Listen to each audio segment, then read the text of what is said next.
SSC শিক্ষার্থী বন্ধুরা, তোমাদের জন্য আরও একটা ছোট্ট অঙ্ক আছে দ্বিতীয় অধ্যায় লেনদেন থেকে। এই অঙ্কটা থেকে তোমরা 2 মার্কস অথবা সর্বোচ্চ 4 মার্কসের প্রশ্ন পেতে পারো। তো এই অঙ্কটা হচ্ছে মালিকানা সত্ত্বের পরিমাণ নির্ণয় করা অথবা স্বত্বাধিকারের পরিমাণ নির্ণয় করা, এইভাবে থাকবে। কোশ্চেনে তোমার কিছু লেনদেন দেওয়া থাকবে, বলবে যে অমুক ট্রেডার্সের বা অমুক প্রতিষ্ঠানের স্বত্বাধিকারের পরিমাণ নির্ণয় করো অথবা অমুক ট্রেডার্সের মালিকানা সত্ত্বের পরিমাণ নির্ণয় করো। তো এই অঙ্কটা একদমই সহজ। তোমরা আগের যে অঙ্কটা করেছো বিবরণী ছক, সেইখানে মালিকানা সত্ত্বের যে কলামটা ছিল সেই কলামটার কাজ শুধুমাত্র। অর্থাৎ আমরা জানি যে মালিকানা সত্ত্ব সমান সমান কি, capital plus revenue minus expense minus drawing. বাংলায় যদি বলি, মূলধনের সাথে আমাদের রেভিনিউ বা আয় যোগ হবে, অন্যান্য যে ব্যয়গুলো আছে যেমন ক্রয়, বেতন, এই ধরনের ব্যয় এবং উত্তোলন, এই দুইটা বিয়োগ হবে। তারপরে যেটা থাকবে সেটাই হচ্ছে আমার স্বত্বাধিকার। ঠিক আছে বন্ধুরা? তো আমরা এই অঙ্কটা বোঝানোর জন্য একটা অঙ্ক করব ছোট্ট, যেটা আগের দিনে বিবরণী ছকে বোঝানো হয়েছিল, সেইটার শুধুমাত্র মালিকানা সত্ত্বটা তোমাদেরকে এখন খাতায় করে দেখাচ্ছি। বন্ধুরা, বলেছিলাম আমাদের দ্বিতীয় অধ্যায় থেকে আরো একটা অঙ্ক আসে, সেই অঙ্কটার নাম হলো মালিকানা সত্ত্ব বা স্বত্বাধিকার তৈরি করো। যে মালিকানা সত্ত্বের পরিমাণ মালিকানা সত্ত্বের পরিমাণ নির্ণয়, অথবা বলতে পারো স্বত্বাধিকার পরিমাণ নির্ণয়। এই অঙ্কটা থাকতে পারে এবং এই অঙ্কটা তোমার 2 মার্কসের জন্য থাকতে পারে, কখনো কখনো 4 মার্কসের জন্য থাকতে পারে। আর এই অঙ্কটা একদমই সহজ। তুমি আগে যে অঙ্কটা করেছো সেইটার যে মালিকানা সত্ত্বের ঘরটা ছিল, এই পাশে যে মালিকানা সত্ত্বের ঘরটা ছিল, শুধুমাত্র এই ঘরটাই একটু মানে বর্ণনার সাথে লিখে দিব, যে এখানে বিবরণ টাকা। আমি দেখেছি এটা ঘর কেটেছি, এটার ঘর বাধ্যতামূলক এরকম না, তোমরা চাইলে একটা টাকার ঘর দিয়েও করতে পারো। আমরা দিব হচ্ছে তারিখ, বিবরণ, টাকা টাকা টাকা টাকা। এই হচ্ছে আমাদের ঘরটা। আমরা সিম্পলি আগের অঙ্কটা থেকেই এই অঙ্কটা সলভ করে দেওয়ার চেষ্টা করব, যাতে সহজে তোমরা বুঝে যাও। এইখানে আমি বলে দিয়েছি শুধুমাত্র মালিকানা সত্ত্বের ঘরটা হচ্ছে ই সমান সমান সি প্লাস আর minus E x minus D, অর্থাৎ শুধুমাত্র মালিকানা সত্ত্বের ঘরটাই এখানে কাজ হবে। এবং ক্যাপিটাল হলে বৃদ্ধি পাবে, আয় হলে বৃদ্ধি পাবে, খরচ হলে হ্রাস পাবে, উত্তোলন হলে হ্রাস পাবে। আগের অঙ্কটায় দেখো প্রথমেই কি ছিল, 2017 জানুয়ারি 1 ছিল আইন পেশায় মূলধন স্বরূপ আনয়ন। তাহলে মূলধন আনয়ন, এখানে দীর্ঘকার হবে, মূলধন আনয়ন, হ্যাঁ, আনয়ন 50,000 টাকা। ঠিক আছে, সি লিখে ফেললাম। সি অর্থাৎ এটা হচ্ছে ক্যাপিটাল। আমি বুঝার জন্য এখানে এগুলো দিয়ে দিচ্ছি, হ্যাঁ, এগুলো তোমাদের দেওয়া যাবে না, সি দিয়ে দিলাম। তারপরে আমরা রেভিনিউ হলে যোগ করবো এবং এক্সপেন্স হলে বিয়োগ করে দিব, ড্রয়িং হলেও বিয়োগ করে দিব।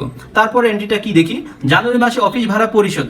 কোনো কিছু পরিশোধ করলে অবশ্যই আমার ব্যয় হবে, তাহলে আমি আবার জানুয়ারি মাসে, এটা ছিল 1 তারিখ এবং জানুয়ারি মাসের 2 তারিখ অফিস ভাড়া পরিশোধ। তাইলে এটা লিখে দেই, অফিস ভাড়া পরিশোধ।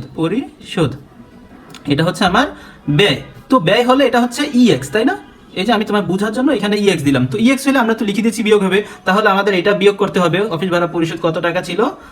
জানুয়ারি মাসের 2 তারিখে 3,000 টাকা ছিল। ঠিক আছে, 3,000 টাকা আমি এখানে মাইনাস দিয়ে নিলাম, একসাথে যোগ বিয়োগ করে নিব।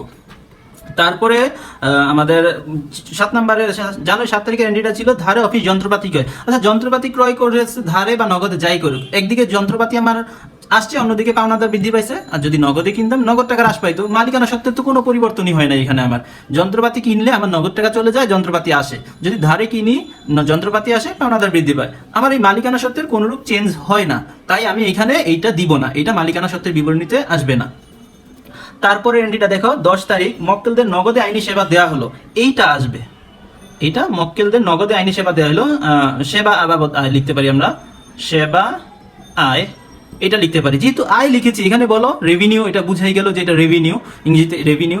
এই রেভিনিউটা হইলে প্লাস হয়, তাহলে আমরা এখানে প্লাস করব। কত টাকা ছিল সেবা বাবদ আয়? 6,000 টাকা। এই আয়টা যদি ধারে হইতো তবেও আমরা প্লাস করতাম, অর্থাৎ আয় হইলেই প্লাস, ব্যয় হইলেই মাইনাস। সেটা নগদে হোক বা বাকিতে হোক, সেটা কোনো এফেক্ট না। তারপরে জানুয়ারি 10-এর পরে আছে 15 তারিখ অফিস কর্মচারী বেতন পরিশোধ, এইটাও এখানে আসবে। কি জন্য? আয় বা ব্যয় এর মধ্যে কিছু একটা দেখো, অথবা ড্রয়িং। এখানে ব্যয় হয়েছে জানুয়ারি 15 তারিখে কর্মচারীর বেতন, এটা কি হবে? খরচ, এক্সপেন্স, এটা এগুলা তোমরা দিতে পারবে না, আমি তোমাদের বোঝানোর সুবিধাতে এটা দিলাম। তাহলে 15 তারিখে ব্যয় হয়েছে 2000 টাকা, ব্যয় হইলে কি হবে, মাইনাস হবে, মাইনাসটা আমি ব্র্যাকেট ফিগারে মাইনাস দিলাম। ঠিক আছে, তারপরে আর কি আছে দেখো তো, আমাদের আছে 20 তারিখে ব্যাংক থেকে ঋণ নেওয়া হলো। ব্যাংক থেকে ঋণ নিলে আমার দেনাদার পাওনাদার বৃদ্ধি পায়, বা পাওনাদার না, এটা ঋণ বৃদ্ধি পায়। ঋণ হচ্ছে দায়, এবং নগদ টাকা বৃদ্ধি পাইতে পারে বা ব্যাংক জমা বৃদ্ধি পাইতে পারে। সেক্ষেত্রে আমার মালিকানা সত্ত্বের কোনো চেঞ্জ হয় না। যে টাকাটা ব্যবসায় প্রতিষ্ঠান ঋণ নিয়েছে সেটা আমার মালিকানা সত্ত্ব কেন বৃদ্ধি পাবে, এটা সেটা ঋণ দায় হবে। তারপরে এন্ট্রিটা 24 তারিখে দেখো, নগদে সেবা দেওয়া হলো, অর্থাৎ মক্কেলদের ধারে আইনি সেবা দেওয়া হলো, মক্কেলদের ধারে আইনি সেবা দেওয়া হলো 7,000 টাকা। আমি ধারে দেই আর নগদে দিই, সেবা তো দিয়েছি, আমি টাকা তো ইনকাম করেছি, হোক আমি সেটা এখন পাই নাই, পাবো তো। ঠিক আছে, আমি এটা যেহেতু ইনকাম করেছি, এটা আমার আয়। ঠিক আছে, আমি এন্ট্রিটা লিখে নিচ্ছি যে মক্কেলদের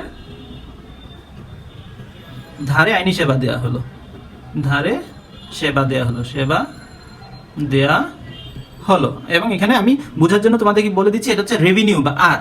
তোমরা এই গোল দাগগুলো দিবা না। তো আয় হইলে যোগ হবে না বিয়োগ হবে? হ্যাঁ, যোগ হবে।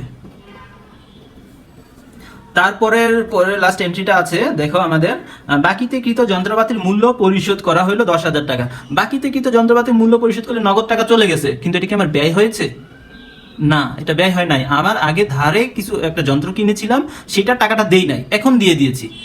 আমি একটা যন্ত্রপাতি কিনেছিলাম, যন্ত্রপাতি কিনলে তো আর ব্যয় হয় না, সম্পদ আসে, এই সম্পদের বিনিময়ে টাকাটা এখন চলে গেছে, এই জন্য এটা আমার ব্যয় না।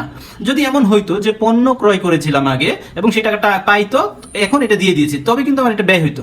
হ্যাঁ, এটা অবশ্য আমরা তখনই লিপিবদ্ধ করতাম যে ব্যয় হয়েছে, এটা এখন এখন এখন আর লেখার দরকার নেই। মোট কথা হচ্ছে বাকিতে কিন্তু যন্ত্রপাতির মূল্য পরিশোধ 10,000 টাকা, এটা ব্যয় হয় নাই এবং আয়ও হয় নাই। এখানে ক্যাপিটালও তো না, ড্রয়িংও না, তাই এটা এখানে আসবে না। এটা হচ্ছে নগদ টাকা হ্রাস পাইছে, অর্থাৎ একটা সম্পদ হ্রাস পাইছে, অন্যদিকে পাওনাদার দায় হ্রাস পাইছে। তাহলে আমাদের আর কোনো এন্ট্রি নাই এই প্রশ্নটাতে, আমরা এখানে দাগ দিয়ে দিব, আর কোনো এন্ট্রি নেই। এখন আমরা যদি যোগ বিয়োগ করি 58,000 টাকা, এইটাই হচ্ছে তোমার উত্তর, এইটাই হচ্ছে তোমার মালিকানা সত্ত্বের পরিমাণ। এইখানে এই বরাবর লিখে দিবা যে মালিকানা সত্ত্বের পরিমাণ, মালিকানা সত্ত্বের পরিমাণ, এটা না লিখলেও হবে, লিখে দিলে ভালো, এত টাকা, বাস শেষ। এইভাবেই অঙ্কটা শেষ হয়ে যাবে।